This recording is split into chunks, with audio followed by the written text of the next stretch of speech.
Hi, how's it going? So this sequence of videos is going to be focused on knee pain. And I first want to thank Laurel so much for asking about, or asking for a video where we can talk about achy knees and cracking knees. And just to touch base on the cracking aspect, if your knees or any joint for that matter is cracking, but it's not painful, you don't have to worry about it. Cracking happens a lot for a variety of different reasons. We don't need to go into it, but as long as it is pain-free, you're fine. Now, on the other hand, if there is pain, you're going to want to see somebody, either a physiatrist or a chiropractor, to help you with that. I know that's not possible right now. So in the meantime, what can you do? Low impact exercise only. Do not run, do not jump. Anything that's going to put extra pressure on the knees, please avoid that. And then also be very mindful of your form. So if you're doing squats, if you're doing lunges, make sure that your knees are going directly over your toes and that your knee is not going past your foot. So let me show you what that looks like. So if I'm going to do a squat and I'm doing a deep squat, I want my knees to go over my toes, right? Now, if I have knee pain, you don't need to squat this deeply. You can do baby squats and just do that for a little while until your knees feel better. Now on the other side with the lunge, if you're going into a lunge, you kind of want to be around, you can't see my foot, you kind of want to be around here or here.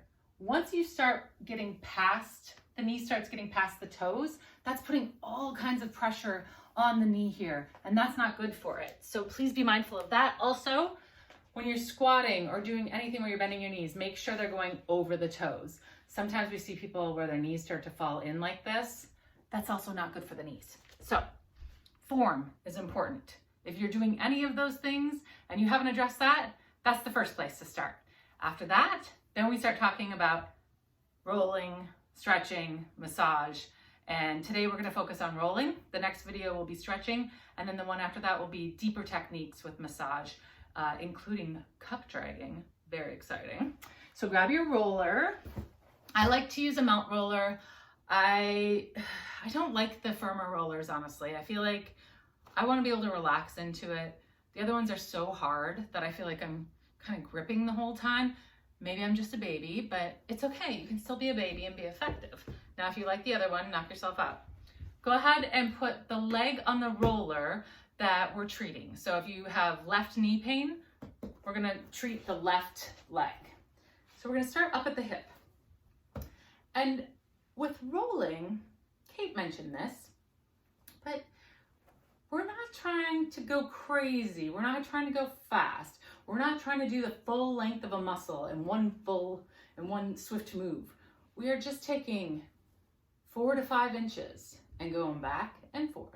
And what we're doing is we're seeking, we're trying to find areas that are a little denser, a little bit more painful. And if we find an area like that, we stop and we drop our weight into that area. Now, I didn't find much up there, so I'm going to go a little bit lower. Next segment. Let me back up a little bit so you can see my leg.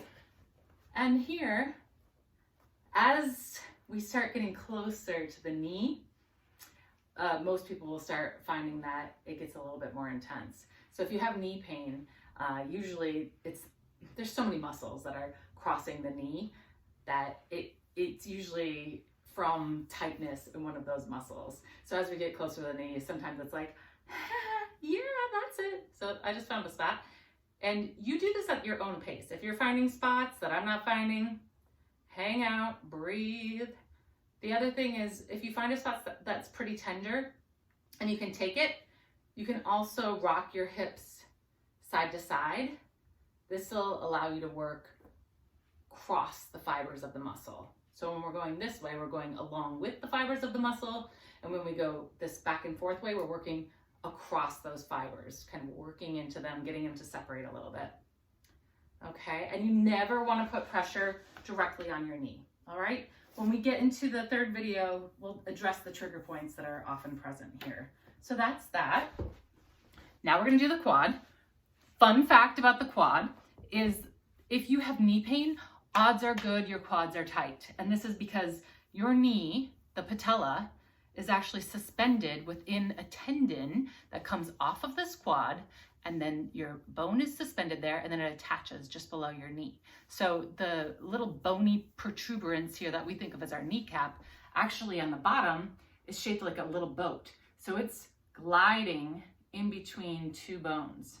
And if there's any tightness on either side, it's getting pulled.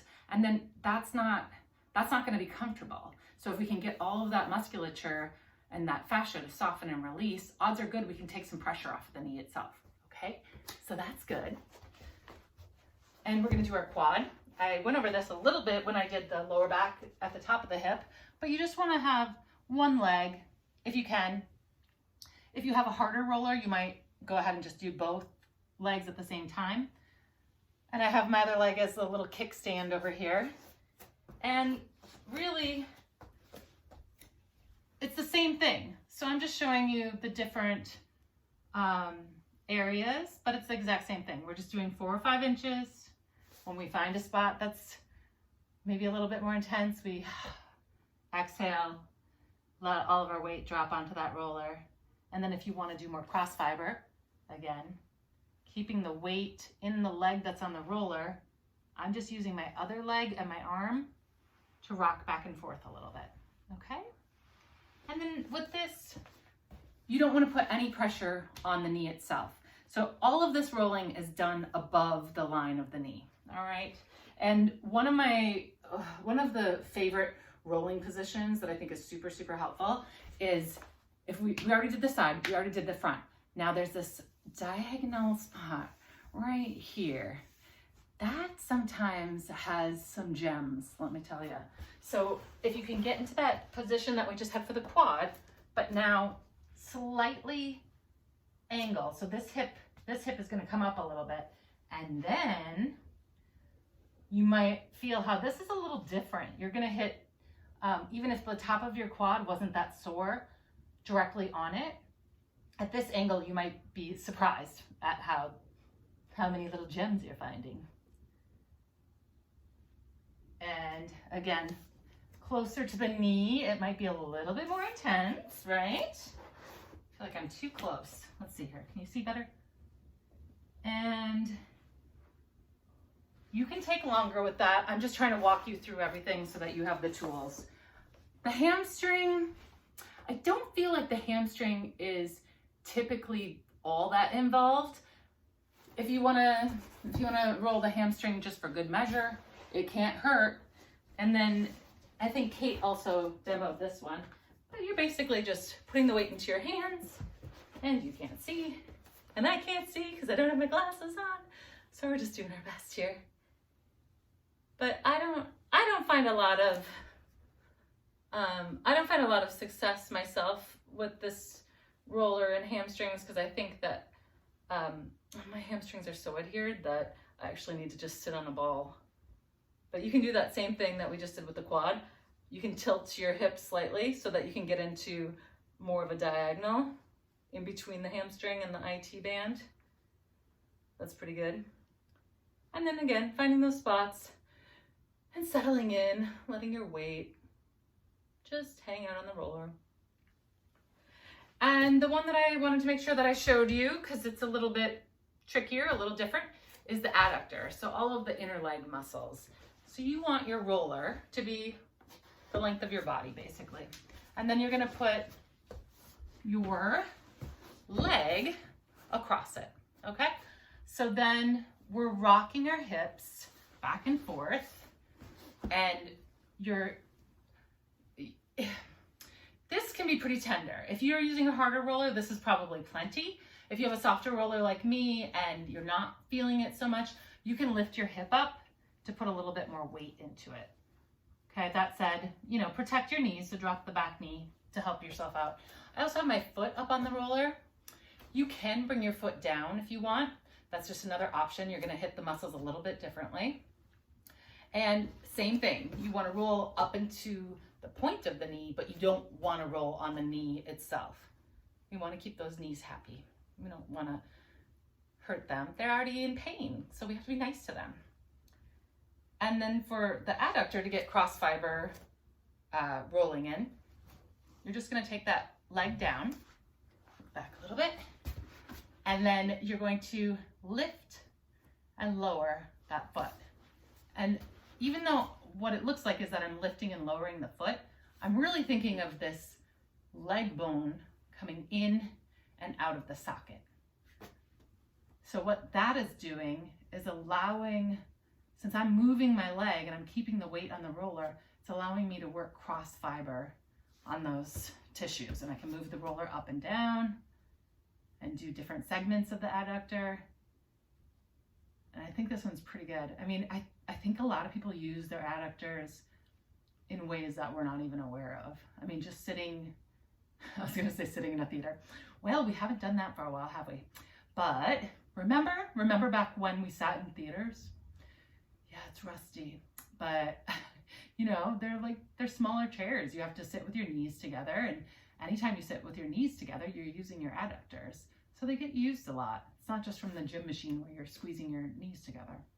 So that's a nice way to roll out the adductors. And I'm going to refer you to Kate's lower leg video for working on your calves, also another muscle that crosses the knee. So any muscle that's crossing the knee can be involved with knee pain.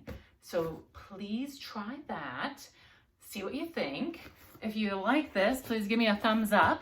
And one more thing to mention that I keep forgetting, Kate and I each are offering quarantine care. It's a 30-minute video call. So if you find that you're going through any of these videos and you really want one of us to watch you and make sure that you're doing it right, or if you have anything else that's more specific that you need help with and you really want one-on-one care, we can provide that for you. It's 30 minutes, it's $40. There's a link in the description. So go ahead and check it out. And if you have any questions, just reach out to us, okay? I hope that was helpful, and I hope you have a great rest of your day. Stay healthy, stay safe, and we'll see you soon.